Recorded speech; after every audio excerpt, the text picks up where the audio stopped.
sa atong mga nadungog nga mga pulong sa Ginoo, atong hinumduman ang tulo ka mga butang.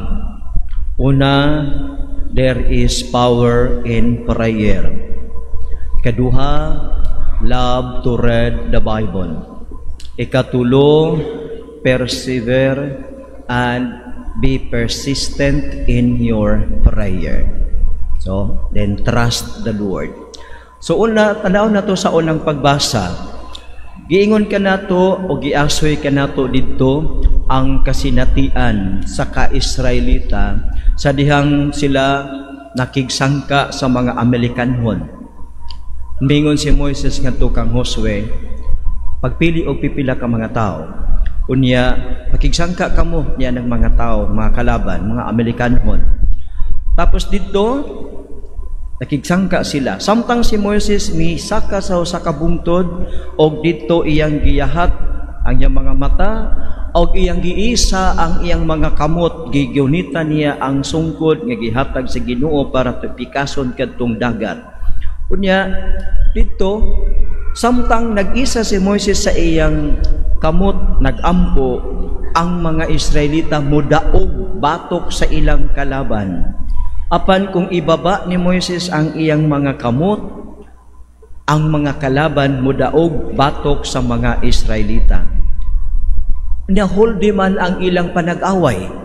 So gikapoy na si Moises og tindog, gikapoy na siya og isa sa iyang mga kamot. So ang gibuhat ni Aaron og ni Hur pag umangkon ni Moises kay anak man siya ni Miriam kini si Hur, og si Aaron nga iyang igsuon, kuha silang bato og ilang gipalingkod dito si Moises og ilang gisapnay ang mga bukton. So usa diri si Aaron, diri si Hur, ilang gisagakay ang bukton kay para dili mahagbong o dili mababa kay kakapoy na kaayo. Unya natapos ang panagsangka, midaog ang mga Israelita. So kumao ka gipadayag ka nato karon nga there is power in prayer. Adunay gahom. God's power is there kung ang tao magampo. Mabitaw nga mingon si San Pablo sa iyang sulat kang Timoteo, mingon siya nga, gusto ko nga ang tanan magampo, binayaw ang ilang mga kamot, praying with lifted hands. Kaya kanang lifted hands, you are begging the power of God. Kanang lifted hands, you're surrendering yourselves to God. I want all to pray with the lifted hands. Mo na instruction ni St. Paul. Una karon kanang pag-ampo bitaw nga adunay gahom. So kina na makakaton kita ni ini nga there is power in prayer, and we are all encouraged and we are all required to pray. Mabito sa atong panimalay kanito mga igsuon, sa gagmay patang bata wa pa ganita mo apil sa Flores de Mayo or kanang wa pa ta mo apil sa First Communion, kitang tanan gitudloan nata og unsaon pag-ampo sa atong balay, si nanay, si tatay, lolo ug lola ug uban pa nga mga significant others sa atong balay. Gitudloan ta how to make the sign of the cross, how to call on God, di ba? Kung manguros ta mimtag sa ngalan samahan sa Anak ug sa Espiritu Santo, kisa natong isangpit. Ang atong gisangpit ang Dios, ang mga persona sa Dios, Amahan, Anak ug Espiritu Santo. So, ang pagpanguros is already a prayer. Pagsangpit sa Dios, kay ang pag-ampo connecting ourselves to God. Kung i-connect na to atong kaugalingon ngadto sa Dios, then if in God is the only source of power, we connect ourselves to God through prayer, then we receive the power. So mao na nga kung mag-ampo ta, there is power, o kung mag-ampo ta, ang mga dili maayo nga mga espiritu managan. Kano di ay kay withdraw the power from the source, and that source is God. Mao na nga we begin all our Catholic prayers by calling on the name of God the Father, God the Son, and God the Holy Spirit. And no amount of the evil power can stand against the power of God. So, mga igsoon, magtiwala tayo nga adunay power sa pag-ampo. Og mao kini ang ingon kanato karon sa atong unang pagbasa. Nabuntog ang mga kaaway tungod sa pag-ampo. Ni Moises binayaw ang iyang mga kamot. Mao man pud sa ato daghan man ta og mga babag, no, mga babag kay kato mang kalaban nila mao to ang babag sa ilang pagsulod ngadto sa promised land. Karon nakig-away sila, and it was not by weapons, it dili tungod sa hinagiban nga sila nakadaog, kundi tungod sa pag-ampo ni Moises, sa pag-surrender ni Moises, pagtugyan ni Moises sa iyang kaugalingon ug sa kapalaran sa mga Israelita ngadto sa Dios nga midaog sila. Dili tungod sa hinagiban. Ngano di ay, kaya kung ibaba ni Moises ang iyang mga kamot, mapildi man ang iyang mga tao. Busa, nagpadayon siya sa pagbayaw, inagakay sa iyang mga kauban, si Aaron o si Hur, inagakay ang iyang kamot. When we continue to pray, the message is, whatever obstacles along your way, whatever enemy's power na mobabag nimo along the way, when you are a prayerful person, prayer clears the way.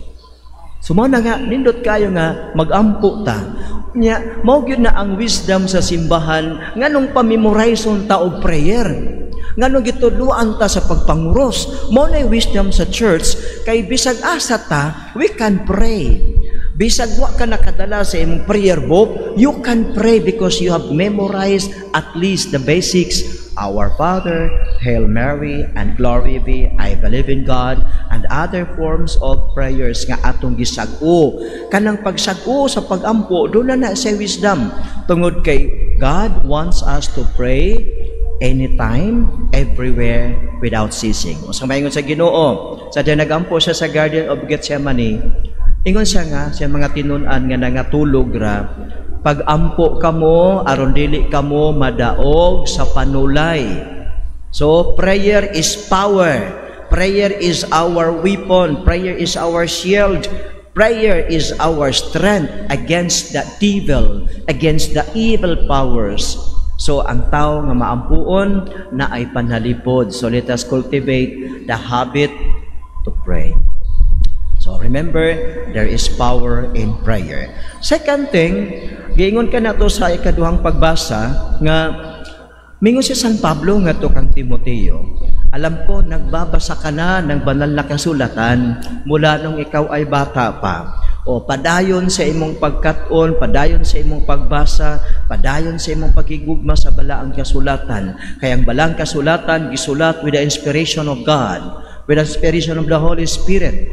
Unya kini mapuslanon alang sa pagtudlo. Unsay atong angay nga pagabuhaton sa pagbadlong kanato kung ang atong kinabuhi wala na mahaom, o sa panton sa kaugalingon, pagtudlo sa tao, unsaon pagkinabuhi nga matarong. So kining balaang kasulatan, inspired by the Holy Spirit, kinahanglan makat-unan nato ang pagbasa, and we must also cultivate the habit of reading the Holy Bible. Kay kanang Holy Bible, Word of God. Ang Word of God is our daily inspiration, our light every day. A person who reads the Bible even one verse every day na ay giniyahan ang maong tao. Kanang di na ta mobasa sa Biblia, kanang di ta gani makapaminaw sa pulong sa Ginoo, ang atong kinabuhi we guided by our own. But when we read the Bible, we are guided by the holy Word of God. Now, kung mao kini pagkanindot no kay kanabitong nakay pagabuhaton, unya kay bawgyud ka nga murag di man ni maayo. Adunay voice, voice nga moingon kanimo, that is not good. Kung ikaw you're about to do something wrong, unya kani siya something wrong mo imong buhaton, ang imong huna-huna i-divert na imusulod nga something good nga mga huna-huna. Unya mauna mo distract, mo destroy, mo distract nimo sa imong huna-huna nga dili maayo. Guided by the Holy Spirit. So brothers and sisters, the Holy Bible is so important, and let us all read the Bible every day. Karon wa na gyud tay rason nga di ta makabasa sa Biblia, kay di na ta magbitbit ng usa ka book libro nga dako nga libro nga baga nga libro. Moingon ta nga, Father, di naman ko makabasa sa kanang kuan, di naman ko makabasa sa Bible kay kagagmay masalitra. Okay. Unya mingon padang uban nga, Father, kabugat man na ang kuan, Biblia. Father, kanang mahal man ang Biblia. Daghan kitag rason nga di ka makabasa sa Biblia. Nganuman, sige una, di ka makabasa sa Biblia tungod kay wa ka mo palit og Bible. Pero wa lagi kay rason nga di ka makabasa sa Biblia karon, bisag wa ka makapalit og Bible. Kay nganuman, you can download the Bible app in your cellphone. Kisa man sa ato nga ang cellphone way camera. Katong 3315 pang atong cellphone, kinsa pa may naa sa inyo ingon ana. Wa na no. Kamo na tanan ang inyong cellphone able to connect to the internet, able to take a photo. Mao na atong cellphone karon, able to contain apps. Maka-download ta og mga apps sa atong cellphone. I-appeal pod pag-download ang Bible app sa inyong cellphone. Father, naman may nanay amo Bible app. Ang pangutana, nagbasa ba pod mo? May nga, wa pod hinoon, Father. Basta na ara gibutang sa among cellphone ang Bible. Basahon pod. Mo naging ni San Pablo nga, cultivate the habit of reading, praying and reflecting the Word of God nga atong mabasa diha sa balaang kasulatan. So, love it. So, begin to love it. And then, try to find your time nga magbasa gyud. Una, bisan asa man ta makabasa ta og Bible karon, tungod kay dala-dala nato ang atong cellphone. So, tan-aw ra, ang Biblia, di na nato gikinahanglan nga atong libro atong dadon kay maaman sa atong Bible apps na ana sa atong cellphone. So anywhere, anytime, we can read the Word of God and we can reflect the Word of God para guidance sa atong kinabuhi. So ang importante nga ma-develop sa ato kanang habit to read the Bible. Ikatulo, itong tanawon nga, kung naikin nga ang power of prayer, karon develop the habit of reading the Bible. Kunya, ikatulo, ingon ta nga, trust in the mercy of God. Sa atong ebanghelyo, gigamit ni Jesus ang usa ka sambingay. Mingon siya nga, adunay usa ka byuda, miadto sa huwes, nagpakitabang, tabangin, taong ko batok sa kumakalaban. Kay kining byuda sa Israel, kung nga byuda gani, usa ni siya sa mga makaluluoy o kahimtang. Labi na kung walay anak nga magsagubang magsapupo kaniya, ang byuda mo ay pinaka luoy o kahimtang. Kay usay limbungan sa mga parente ni atong iyang bana, kuhaan sa mga katigayunan, mga kabilin nga alang kaniya, busa kining maong babay miadto sa huwes. Dugay panahon ang huwes wa magtagad-tagad, apan sa katapusan mingon ang huwes nga pastilan, ako na lang gyud ning tabangan ni bayhana kay sige balik-balik gihasulan na gyud ko sig balik-balik ngani mao ra iyang request nga na gihasulan na gyud ko nagkaopsan ko sa akong kanang pailob. Duha ray mahitabo kung kaopsan siya siyang pailob, either masakitan niya ang babay or siya maoy ma-stroke, atakihon og mamatay. So mingon ang huwes, tabangan lang gyud nako ni mong babayhana. Unya mingon si Jesus, tan-awa unsa ang giingon sa dautan nga huwes. Ingon gani sa dautan, subot ipasabot kurap ni nga huwes. Tan-awa unsa giingon sa dautan nga huwes. Mingon siya nga tabangan niya katong maong babae. Og miingon dayon si Jesus sa mga tinun-an og sa mga naminaw kaniya. Dili ba ang Dios maghukom dapig sa iyang katawhan nga nagpakitabang kaniya sa adlaw o sa gabi? Dili ba magdali siya sa pagbuhat sa gipangayo siyang katawhan? So nagingon ka nato ang Ginoo nga, pray continuously, pray, persevere, persist, persistent in prayer. Pangayo, pangayo, pangayo, pagampo, pagampo, pagampo, salig sa kamanggihatagon sa Dios. Kay God is so generous to refuse your prayer. God is so powerful and merciful nga dili siya mopakita kanimo og kaluoy. So mga kaigsunan, ang ikatulo nga pagbasa o ang gospel karong adlaw nagpahinumdum kanato nga when we pray with trust. When we pray with hope, knowing nga giingon kanato sa Ginoong Hesus ang kinaiya sa atong amahan. Maghukom siya dapig sa iyang katawhan, and we are God's people. We are His children. When we pray, God will favor us. Sometimes sa atong pag-ampo maka-experience taw gitawag nato nga divine delay. Dios nung pagkalangay, pagkalangay. Kay ang gipagkalangay sa tubag sa Ginoo, dili bot ipasabot nga God says no to your prayer. God refuses your prayer.